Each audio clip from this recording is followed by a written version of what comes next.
Welcome back to the Dungeon Dive and our second part of our Let's Play of Darklight Memento Mori. Alright, so we're going to try to speed things up a little bit. Rewatching the last night's episode, I realized that things were a bit slow. Now I know there was one criticism that somebody said, well, it looks like not a lot happens in this game. And that is something that is true. When anything can happen, sometimes nothing can happen. And so, I've played entire games of Shadows of Brimstone and original Warhammer Quest, which this is a derivative, basically, of Warhammer Quest. And sometimes you don't really do much until the final quest, the final objective room. That's just something that happens sometimes in these games. I do have a few little post-it notes for some notes. So I did want to go over this collapse card. It looks like this does actually stay on the passage and does block things. So roll a d6. The result is the number of rounds the accursed must use to clear the map tile.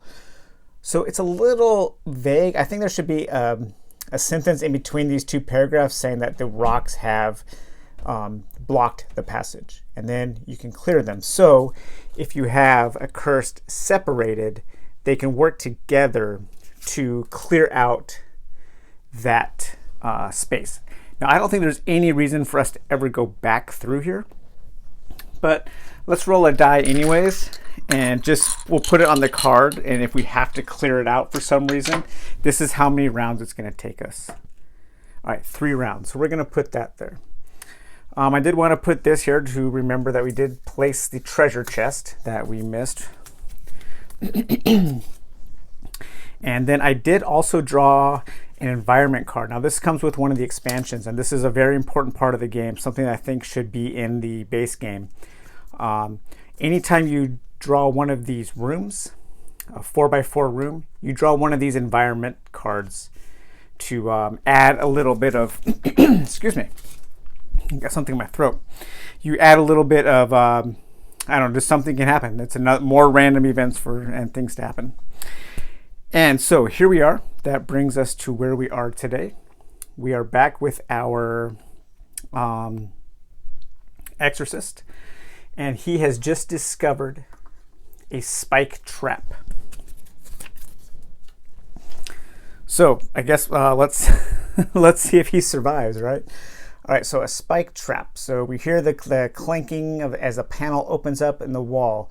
A metal contraption covered in spikes springs from the opening at great speed towards you. One random accursed, so that's us because it's only us, must make an agility 1 test. So the way you make tests is you look at your stats, and his stat for agility is 3. Agility 1 means I need 1 success, and a success is a 6. So it can be pretty difficult to pass tests in this game. So for each number in the stat, you roll a die, and you have to get at least 1 success. So I need 1 6. Got it. I definitely move away as the spike trap penetrates the wall behind me. All right, well done, Exorcist. Well done. Okay, so that event was passed. And now we're going to go ahead and take a look at this environment card and see what this has in store for us. Because these are revealed. I think these are revealed immediately, but let me double check on that. That is one rule I forgot to look up. Hopefully I'm doing okay on the rules. I think I got a few things wrong, but we'll see. Environment cards represent all effects on the card come into play immediately. So that's going to be like the first thing we would do when we would draw one of those 4x4 rooms. Okay, but let's see what happens here. Abandoned meal. A hearth built into the wall still burns, cooking the contents of a large stew pot. Someone must have left this in a hurry. All right, I'm not sure I want to eat in this black magic seance room, but I don't know. You only live once, right? If you wish to eat from it, you must use a search action. Then roll 1d6. Well, you know what? I don't think I'm going to eat from the stew. I'm going to leave that card there. I can come back to it. I can search for it once and do what it says, and then we can discard it if we want to. All right, so we're going to go back to the top. We have our darkness roll here, and it is a 2. I'm going to gain my 5th faith point. I have 5 now. We don't have to progress the darkness trek, and we have nothing to explore, and we already did our events, and so now starts our turn. I can move 4. I'm going to move 1, 2, 3, 4. I'll use my action to actually, you know what? Let's go back. Rewind. We are going to take my my action first, and we are going to, instead of attacking, we're going to search, and I'm going to reveal this treasure chest. And it is loot, and that is a regular loot. So we'll come over here, draw the top card of our loot deck, and let's see if we get something good. Dragon Paws. It's medium armor, leather, and iron. Equipped +2 evasion. When dealing unarmed attacks, you will cause 1 + 1d6 damage and not suffer the -1 to penalty. Not bad. So I can wear this. Medium armor does have a negative impact on spell casting, but it does not have a negative impact on using miracles. So this will give me a +2 evasion, which evasion means I can use stamina to evade. And there's actually been quite a few rules that are a little vague in the rulebook, and the head designer, Morrow, I think his name, he has been very active on the Board Game Geek. So yeah, Morrow Payne, or Pane, maybe Payne? Not sure. Morrow, let me know. So we discussed the evasion rule today, and I got that straightened out. I pointed out an error that I had found, a discrepancy between the reference chart and the rule book. So we got that all straightened out. Okay, so that was our action. Now we can do our movement. So 1, 2, 3, 4. I guess I was right here. So 1, 2, 3, 4. Okay, so that's it. Now we're at the top of the round. Darkness roll. And it is a 3. I will gain another point of faith, up to 6. And there's no events, and so we're going to take our first movement. We're going to move 1. We're going to spend a point to open this door. And 2. And nothing else is going to happen. All right. Getting too close, I think, to the objective room here. Darkness roll. Where's the oop, there's our 1.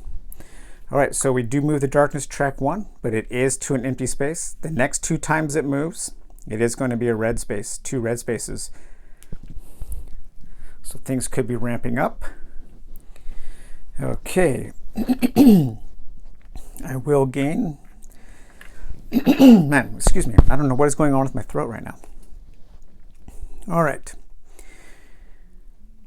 So we're at the exploration phase. I did get my point of faith. We're going to draw the top of our card, and it is another corridor. Kind of a boring dungeon, but oh well. All right, so we're going to place that like this. And then we will just place the next room there. Put our door back.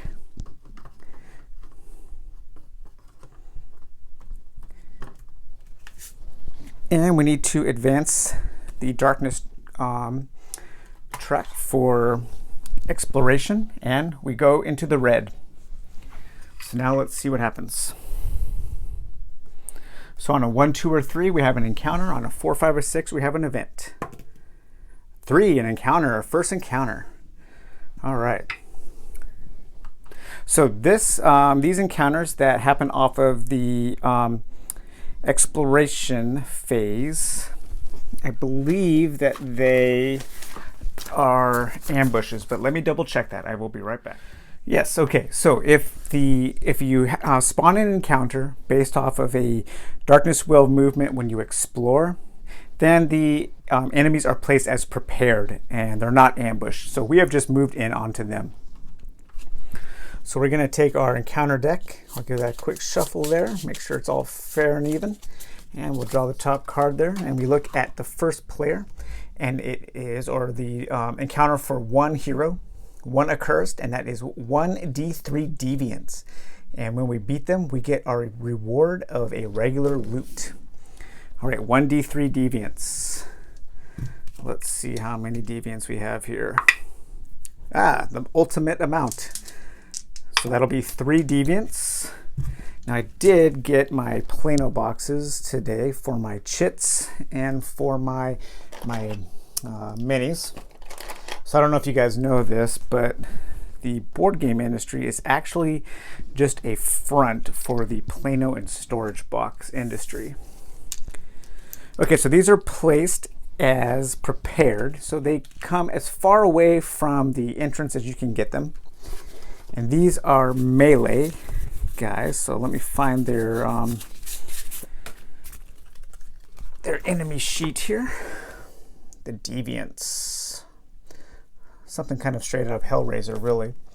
Deviants, they are melee, they are demons, Labithians, and they have no side, so they have no facing.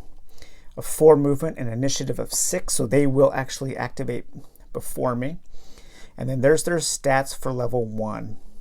They have 2 attacks, they hit on a 3+, they have 5 health, and they're worth 2 souls.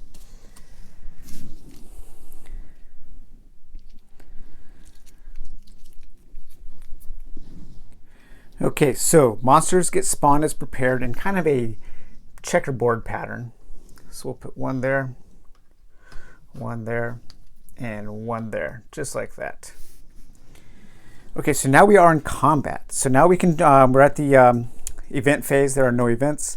Trading and equipping. I have everything equipped. I will equip those new gloves I got. And now our turn starts. And now that we're in combat, we have to go in initiative order. And so my initiative is 5, and the Deviant's initiative is 6. So they will actually move first. And they move as a group, and so their movement is 4. So he will move 1, 2, 1, 2, and 1, 2, 3. All right, so this is going to be 3 attacks. Actually, it's going to be like 6 dice. Ouch. So they have 2 attacks each, and they hit on a 3-up. So we're just going to do this. We'll do it in counterclockwise motion, starting with him. All right, so they hit on a 3-up.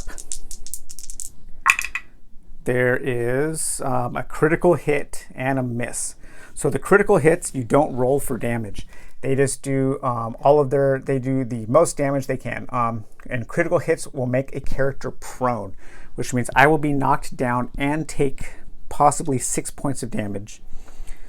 So I think what I'm going to do is I'm going to spend 2 of my stamina tokens here by flipping those over. And I'm going to tumble out of the way of that attack. So I'm actually going to, this is going to be really good. I'm going to tumble diagonally back. Thus, I am now completely out of range of all of the rest of their attacks. So I think that was a good use of 2 stamina. All right, so now, since they've already moved and they're in their attack phase, they can no longer attack me because they don't have range. So I have a chance now to use any number of spells or miracles that I want, that I have the points for. So I think the first thing I'm going to do is I'm going to spend 3 of my faith, bringing me down to 4 left. And I'm actually going to use Control Evil.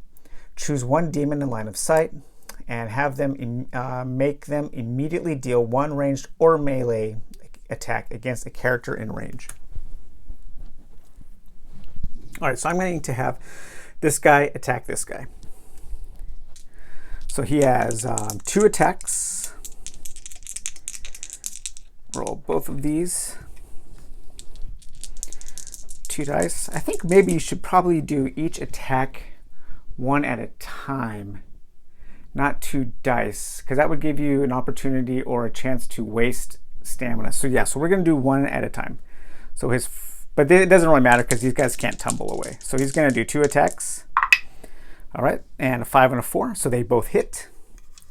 And now damage is separate. Damage is not totaled. So the first hit does 4 damage. And then you look at his endurance, which is 3. So that is also his armor rating. So this guy takes 1 damage. Okay, and then the second attack does 6 minus 3 is 3 damage. So he is now at 4. So he only needs 1 more hit and he is toast. So I should probably move up and attack him. Let's see if I can. Well, you know what? I think I'm just going to spend another 3 faith, bringing me down to 1 faith. And I'm actually going to, let's see, I'm going to do the same thing. I'm going to force that same deviant to attack the same one. So here's the 2 attacks, 2 hits. Okay, so damage. 4 minus 3 is 1. So he actually takes 1 hit and he is killed. Now, since I didn't kill him, I don't get him as a trophy. So I don't get the soul points for that. All right, so that was my magic phase. And now I can do movement, or I can stay in place and gain back 1 of my stamina points. But you know what? I really do need to move. Yeah, so I'm going to move 1, 2, and then I'm going to attack this guy, my little slave guy that I've been using. And my melee attack is, I have 1 melee attack and I hit on a 3-up. So I'm going to swing my femur, my demon's bone here, and I get a 4, so I do hit. And then I do 1d6 plus 1 plus my strength. So I do 1d6 plus 4 damage. And there we go, 10. Excellent. And his endurance was 3. And he has nothing else to block him, so he is gone. So I do get that guy as a trophy. Okay, so that was it. So now we're back to the darkness roll.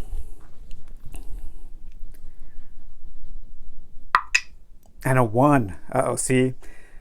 This is how those games go. Nothing happens until everything happens.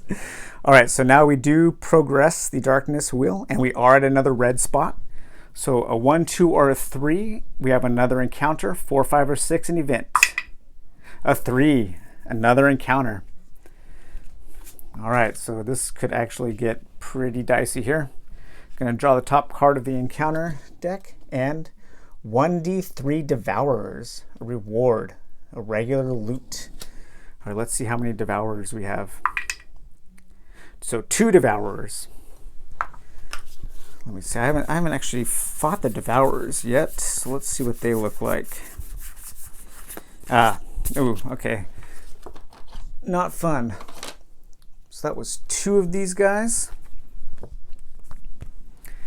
All right, Devours, the Eye of Terror. So that's what these guys look like. Here's their mini kind of scorpion things.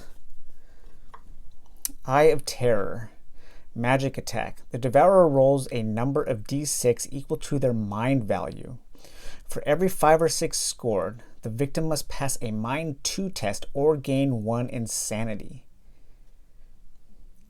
Okay, then they also have a melee attack that does 2d6 damage. Behavior. Check the current darkness roll. The current darkness roll was a 1. That's what spawned them. Okay, so on a 1 to 4, they use their ranged behavior and attack with the Eye of Terror. On a 5 to 6, they use their standard melee behavior and they attack with their melee. And they have 5 health, and they have an endurance of 4. Okay, so these guys are going to, actually, so these guys were triggered off of a darkness roll. And so that means they have ambushed me. And what ambush means is they actually spawn right next to me. So we will put him there, and we will put him there. All right. Well, we're at the top of, so that was the darkness roll. We have no exploration. We have no events. We have no, not going to trade equipment. But you know what I did forget to do, and I forgot to write a post-it note about it, is I forgot to take my free consumable. I knew what one I was going to pick, but I forgot to pick it up. So I'm going to take that now because it is going to help us, and I'm going to get the oil flask, which is basically a type of grenade. And we're going to add that to our belt slot there. And I think that's going to do it for this turn. All right, so we're starting the next turn. We're going to start the next part. We're going to start at the top of the turn phase. And we're going to be fighting Deviants and Devourers. And I guess just kind of seeing if I'm going to be able to survive. So yeah, like I said, these games, they can be super uneventful until all hell breaks loose, and then good luck surviving. Sorry guys, I hope you liked that video, and we will see you soon. Talk to you later. Bye bye.